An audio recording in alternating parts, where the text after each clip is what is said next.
제발 일본에 찾아와 주세요. 일본이 본격적으로 관광 입국을 재개했습니다. 그동안 한국인들이 관광을 오지 않아 무너진 일본 지역 경제를 한국인들이 다시 찾아와서 살려줄 수 있을 것이라고 일본의 관광청은 큰 기대를 하며 한국인들을 기다리고 있었습니다. 하지만 정작 한국인들이 일본에 찾아오지 않아 일본 관광청이 크게 당황하고 있다고 하는데요. 천년고도라고 불리는 일본 최고의 관광 도시인 교토시. 그 교토시가 파산 직전의 위기 상황에 놓였습니다. 매년 적자로 허덕이던 교토의 카도카와 시장은 이대로면 10년 안에 교토시는 완전히 파산하게 된다고 직접 나서 언론을 통해 밝히고 있습니다.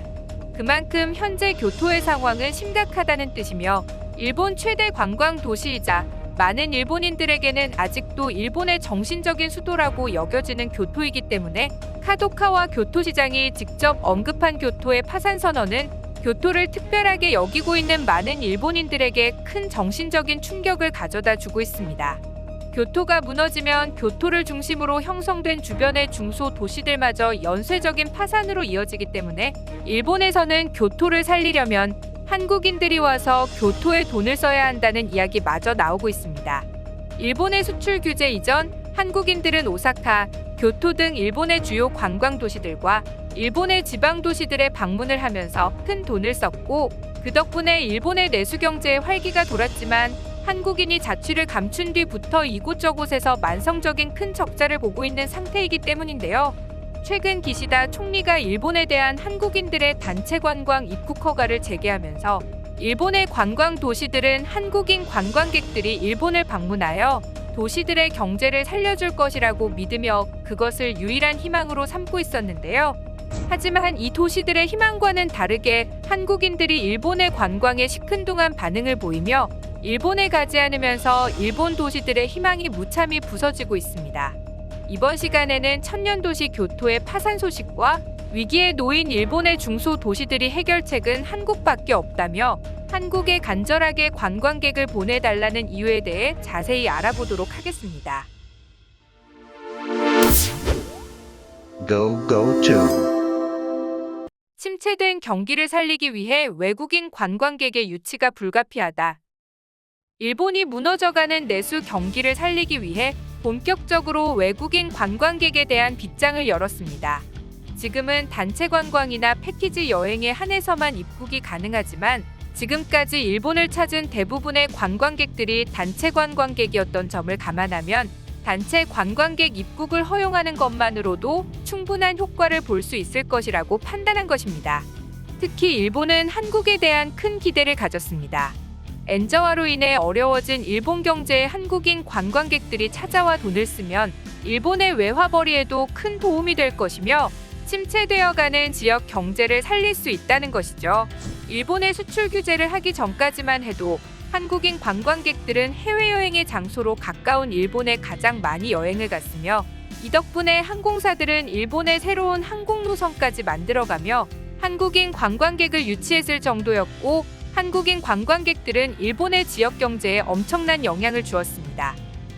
현재 일본은 거대한 빚더미에 쌓여 있습니다. 현재 일본이 지고 있는 국가 부채는 세계 최대이며 정부의 전체 채무 잔고는 매년 늘어나고 있어 작년을 기점으로 우리 돈 기준 일경 2,488조 원을 넘어섰는데요. 그 때문에 대략 1,000조 원 정도 되는 국가 예산의 절반 정도인 400조 원 규모의 돈을 이자 갚는 데만 지불해야 할 정도로 일본의 국가 재정은 파탄난 상황입니다. 재정 상태가 이 모양이니 학교 급식은 개판이고 각종 자연재해로 입은 피해를 몇 년이 지나도 복구를 못하는 상황이 지속되고 있을 정도로 일본의 재정난은 매우 심각한 상태이죠. 중앙정부의 상황마저 이런 심각한 상황인데 당연히 지자체의 상황도 좋을 수는 없는 노릇이고 교토의 파산 위기는 오래전부터 이런 일이 닥칠 것이라고 예측되어 오던 것이 현실로 눈앞에 닥치게 된 것에 불과합니다. 교토는 150년 전까지만 해도 1000년 이상 일본의 실질적인 수도였으며 때문에 일본인들에게 교토의 의미는 그야말로 정신적인 뿌리와 같은 곳으로 어떤 면에서는 도쿄보다 더 중요하게 여겨지는 곳입니다. 그런 중요한 도시가 이 지경이 되어도 중앙 정부에서 손을 쓰지도 못할 정도로 일본 중앙정부의 재정 상황이 매우 심각한 상태라는 것을 반증하고 있는 것이기도 합니다. 2006년 홋카이도의 유바리시는 파산지 자체 제1호라는 심각한 불명예를 떠안은 파산을 경험했습니다. 일본에서는 멜론의 도시로 유명한 유바리시는 방만한 경영과 분식회계 그리고 공공재 투자의 실패로 인해 도시의 파산이라는 초유의 사태를 초래했습니다. 때문에 유바리시는 이후 빚을 갚기 위해 지방세를 2배로 올렸으며 지방세는 일본 최고 수준이지만 공공서비스는 일본에서 가장 최악인 낙후된 도시로 전락했으며 초등학교와 중학교는 각각 1개씩만 남기고 모든 학교가 폐교되었고 시장의 월급은 대졸자 초봉 수준도 안 되는 우리 돈 250만 원에 불과하며 지방 공무원 30%가 감축되었고 시에서 운영하는 공중 화장실은 7곳 중 2곳만 남기고 폐쇄되었으며 시립병원의 응급실 야간 진료 폐지 및 인공투석도 폐지됐고 도서관마저 폐지하고 수영장도 철거하는 등 시골의 촌락만도 못한 수준으로 전락해버렸습니다. 시립미술관은 돈이 없어 관리가 안 되자 폭설의 무게를 감당 못해 건물이 무너져 내렸으며 유바리선이라 불리는 철도도 관리가 안 돼 길이 중간에 끊겨버렸습니다. 도저히 살기가 힘들어진 주민들은 유바리시를 떠나기 시작했으며 거주민이 단 한 명도 남지 않은 유령 마을도 도시 내에 20군데에 달할 정도로 도시는 처참하게 망해버렸습니다. 현재 교토의 위기의 흐름은 과거 유바리시가 파산하던 당시의 위기 흐름과 판박이처럼 닮아 있어 일본인들의 불안감은 심각한 상황입니다. 재정이 안정적이며 연간 5천만 명의 인파를 끌어왔던 교토시가 코로나 이후 관광객들이 더 이상 오지 않게 되자 시의 운영 수익을 대부분 관광업에 의지하던 교토시는 심각한 재정 적자에 빠져 있는 상태입니다.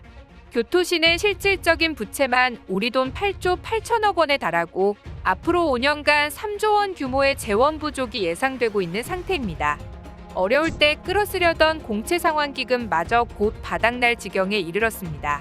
이렇게 되자 교토시는 특단의 대책으로 공무원의 급여를 깎고 550명의 공무원을 해고시키며 경로승차권의 혜택마저 줄여버린다는 발표를 했습니다. 일본 최고 복지도시라는 교토가 돈이 없어 복지 축소를 밝히며 위기를 피력한 것입니다. 교토와 같은 위기 상황은 사실 일본 도시 전역에서 현재 진행형으로 발생하고 있는 문제입니다. 카도카와 다이사쿠 교토시장은 그나마 투명한 편에 속하기 때문에 언론을 통해 교토의 위기를 직접 알리기라도 했지만 다른 도시들의 상황도 교토와 비슷하거나 오히려 더 큰 위기 상황입니다. 중앙정부 자체에 돈이 없기 때문에 지자체를 지원할 예산도 없으며 현재 일본의 경제 자체가 악순환이라 멀쩡한 도시가 거의 없을 정도라고 이야기하고 있습니다. 경기가 좋지 않아 주민들이 수입이 없으니 지자체를 운영할 세금을 거둘 구석도 마땅치 않아 세수의 증가도 어려운 상태입니다. 특히 관광업으로 유지하는 도시일수록 그런 상황이 더 심각한 상태이며 한국인 관광객들에게 심각하게 의존하던 지방 중소도시들은 더더욱 심각한 상태에 놓여 있습니다. 가가와현의 다카마스시와 도토리현의 요나고시, 구마모토, 오이타 등 일본의 중소도시들은 일본의 반도체 소재 수출 규제 등에 도발을 하기 전 한국과 일본이 사이가 나쁘지 않을 때에는 항공사들이 인천공항과 직항 노선을 만들었고 한국인 관광객들이 찾아와 많은 돈을 쓰며 코리안 머니로 도시가 유지되었습니다. 하지만 일본의 반도체 부품 소재 도발로 인해 시작된 한국의 불매운동 직후부터 34군데에 달했던 인천발 일본의 목적지들은 관광객들이 가지 않기 시작했고 그때부터 일본의 중소도시들에도 위기가 찾아오기 시작했습니다. 엎친 데 덮친 격으로 코로나까지 찾아와 그야말로 일본에 직격탄을 가했고 수많은 일본의 도시들이 파산의 위기에 놓여 있는 상황입니다. 특히 한국에서 직항 노선을 만들어 관광객을 유치했던 시즈오카, 나가사키, 다카마스, 요나고, 사가, 오이타, 구마모토 등 많은 도시들은 한국인 관광객들에게 많은 부분을 의존했던 상황이라 한국인이 없으면 위기를 타파할 타겟책마저 없는 상황입니다. 이렇게 되자 이들 지자체에서는 한국인 관광객들을 일본에 올 수 있게 해달라고 일본 중앙정부에 긴급히 요청했습니다. 지자체들이 일본 정부에 원하는 요구사항은 단순했는데요. 일단 한국인들이 관광을 올 수 있도록 한국인들의 특별 입국을 허용할 것, 그리고 틀어진 한국과의 관계를 원상복구하도록 기시다 총리가 노력을 해달라는 요구를 했었죠. 일단 한국과 화해를 하고 한국인 입국을 허용해달라는 것입니다. 이들 지자체의 요구에 일본 정부도 이들을 완전 무시할 수는 없었고, 기시다 총리는 한국에 대한 단체 관광을 재개시키며 관광객들을 기다렸습니다. 하지만 정작 한국인들은 일본에 적극적으로 가려는 움직임을 보이지 않았는데요. 단체 관광이 재개됐지만 한국인들의 반응은 시큰둥했습니다. 수출 규제 이후 일본의 만행을 본 많은 한국인들이 일본에 득이 되는 짓은 하고 싶지 않다는 여론이 컸고, 일본에 가는 한국인들은 정말 극소수에 불과했습니다. 한국인 관광객들이 오기만을 넋놓고 바라보던 일본 주민들은 현재의 상황을 보며 망연자실하고 있으며 절망하고 있는 중입니다. 무려 3년이 지나버린 한국의 불매운동은 지금에도 일본에 대한 관광 보이콧으로 이어지고 있으며, 일본 도시들은 크나큰 경제적인 위기를 겪으면서 현재는 파산 위기에 내몰리고 있습니다. 이런 상황에 중앙정부마저 지방도시의 상황을 외면하고 있어 머지않은 시일 내에 일본의 지자체들의 연쇄 파산 소식이 들려올 가능성이 점점 높아지고 있어 일본 경제에 목을 조르는 상황으로 이어지고 있습니다. 오늘 준비해드린 소식은 여기까지입니다. 끝까지 시청해주셔서 감사합니다. 구독과 좋아요는 양질의 컨텐츠를 만드는 힘이 됩니다.